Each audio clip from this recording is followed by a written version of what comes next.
I am a JD MBA. I received my law degree from Washington University in St. Louis in 1988, which was a year after I got my master's in business administration. So I had the privilege of studying both business and law simultaneously for 3 out of 4 years. I also am a licensed clergy person. I am what's called a practitioner of religious science, which would be analogous to a deacon perhaps at a Baptist church. And I've been doing that sort of spiritual work since 2002. Well, it's been about 12 or 13 years that I've been studying New Thought metaphysics and also having this background of the business degree and the law degree. And in the last 12, 13 years, what I have really seen is that there is a common pathway of interpretation for the interconnectedness of all life that I preach and teach and learn at my church, and a transcending of the win or lose mentality that I experienced in the courtroom for about 17 years. And the phraseology of this is often the integral consciousness. That phrase comes from a very, very smart man named Ken Wilber. And he's published many books. His most recent book is called The Integral Vision. And what Mr. Wilber really talks about is the evolution of our species, except he doesn't look at it in terms of the mutation of our genes and our DNA. Rather, he looks at it in terms of the adding in to human consciousness of all of the good and noble truths that we've learned. And I think this is very important for application to not only the field of law and the legal industry, but also to the whole ways that we meet human need in our culture. And then finally, I think it's got some very, very important applications to the economic crises that we're seeing and the quandary of regulation and what is appropriate regulation in our culture. So let me talk a little bit about what that integral consciousness is.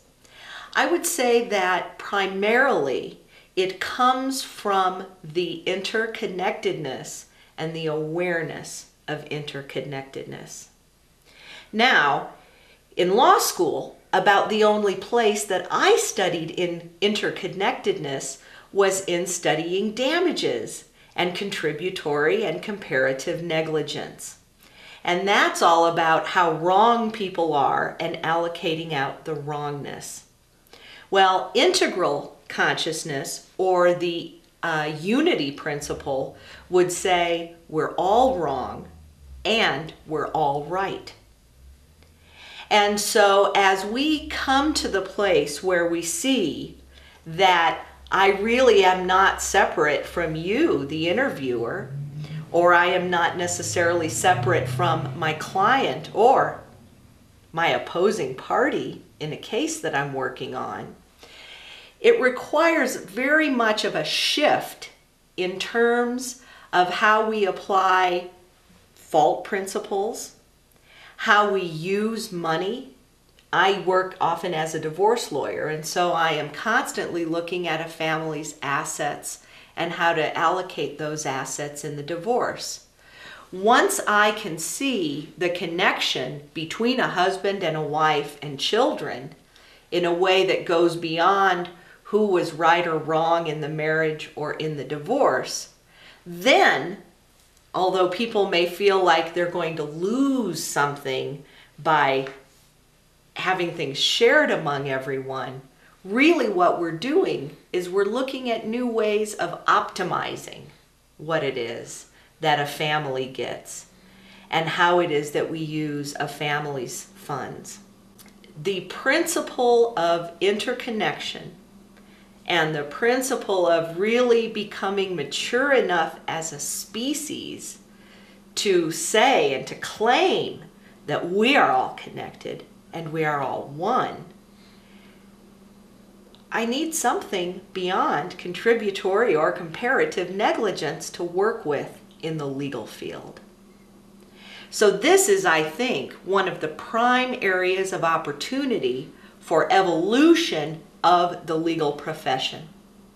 What I see as a huge need in our industry, and I'm proud to call it an industry because it does serve and create value, and that is, how can a legal counselor help advise and educate the people that they work with about ways to meet the client's needs, but also really acknowledging that it's okay to meet others people's needs. And just as we get to that point of looking at ourselves and then looking at others, it starts to sound a little bit soft and fuzzy. And I'm going to own that for my gender. I'm going to say that in many ways that would be more of the feminine aspect of caring and nurturing for those in our world. And in fact, these archetypes of masculine and feminine are essential to our evolution of an integral consciousness. Really, in a very simplistic way of looking at how one matures into that type of consciousness, it is through the pathway of balancing one's own masculine and one's own feminine. So I, as a woman, have probably had to very consciously look at my masculine side, my masculine traits. A lot of people would joke that lady lawyers probably have plenty of masculine traits, so maybe that part wasn't so hard for me. Maybe for me, it was also bringing out and honoring my feminine side. So just as I, as a person, do this and experience the world around me in a different way, in a more hopeful way, but not in a black and white kind of way, I would argue that our industry, the legal industry, also faces a critical challenge to say, how do we balance the masculine and feminine attributes in the service that we bring into the world? And so we can all probably go back to our school days and find lots and lots of masculine paradigms. Right and wrong is a good one for that. Zero sum. If you're going to get more, somebody has to lose more. Traditional concepts of fairness.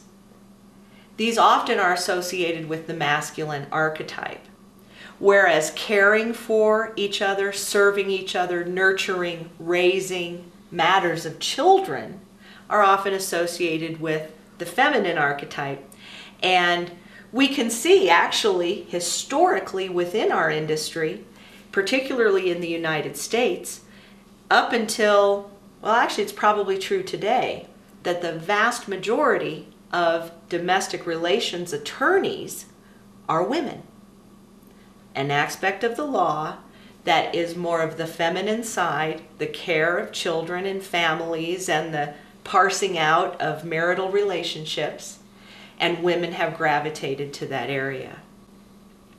So what I really pray for that we experience within our legal industry is all of these issues coming out of the closet, so to speak, and so that we can all consciously talk about the masculine and feminine energies in particular fields of law, the masculine and feminine energies in any particular case, perhaps in various jurisdictions or courts, and to make it perfectly okay to talk about bringing out a balance and perhaps minimize something that has gotten out of whack and consciously drawing in others.